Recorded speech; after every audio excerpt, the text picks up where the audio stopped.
And howdy do, how are you? Hey, so I have, howdy do, I'm Tom the Beer Whisperer, and you're drinking with the Beer Whisperer. I have two holy moles here. Holy mole, actually, say it right, man! I got two holy moles from, Mother's Brewing Company. This one is from last year that I had hung on to. This is this year's model. So, I just want to see if there are any differences. Did this change any over the course of the year? So I got my mother's half pint glass here. I'll pour just a little in.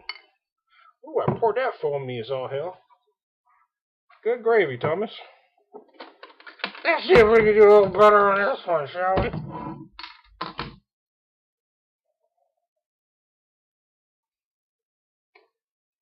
So let's pour a little bit in this one. There we go. I didn't get that one near as foamy. That's the older one, so I don't know. Alrighty, so let's start with color. Well, obviously I foamed the hell out of the year-old one. Other than that, the color is about the same. This one I poured correctly, though. It's got a nice head on it. On the new one, you get lots of peppers. This is brewed with a lot of different peppers. It uses ancho, pasilla, chipotle, guajillo. That was it. Also, cocoa and cinnamon bark. So there's a lot going on here. And you can smell all that, but the peppers are really in the forefront. Now, in the older model, the aromas aren't different, actually. I can't smell the peppers, but I'm actually getting cocoa as the largest aroma. That's interesting right there. How about that? So let's take a sip of the new one first, since it's ready to drink. Da-da-da!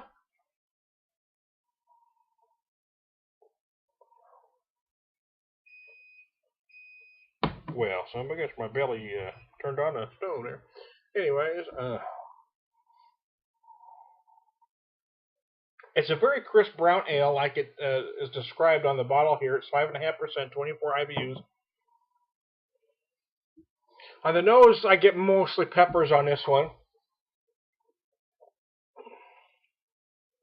Then on the taste, I get I get the cocoa nibs, I get the cinnamon, and then the peppers. The peppers are there, but at no point do they ever become overwhelming. And there's a lot of different peppers going on there, so that really is something. It's just enough to be very enjoyable. I could also see using this beer as a marinade. It'd be awesome, much the same way I use Piney River's Hot Date.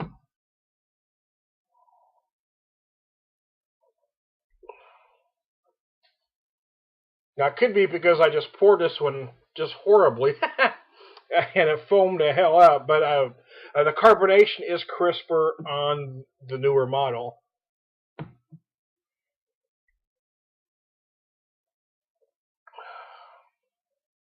You know, it's funny. I said on the aroma that the aroma of the peppers was bigger here, and what I got mostly on the nose was cocoa on the year-old model.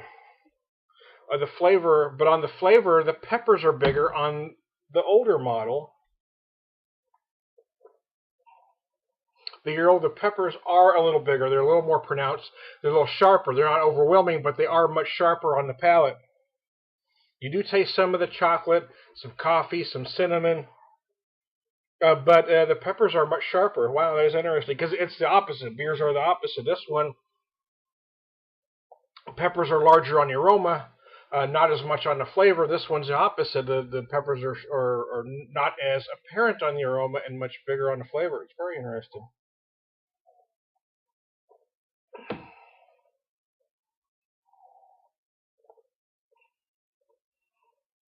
The most noticeable difference is the body. It actually feels a little thicker on the one that sat a year.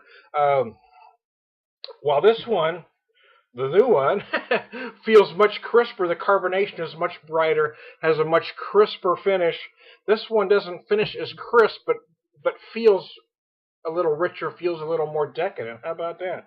Both are great. It's a great beer. So I mean, I would recommend anyone to try and age one a year or so and see what you see, because the beer is still fine, but there are some differences that are very nice. So I'm Tom the Beer Whisperer, and a holy moly to you too.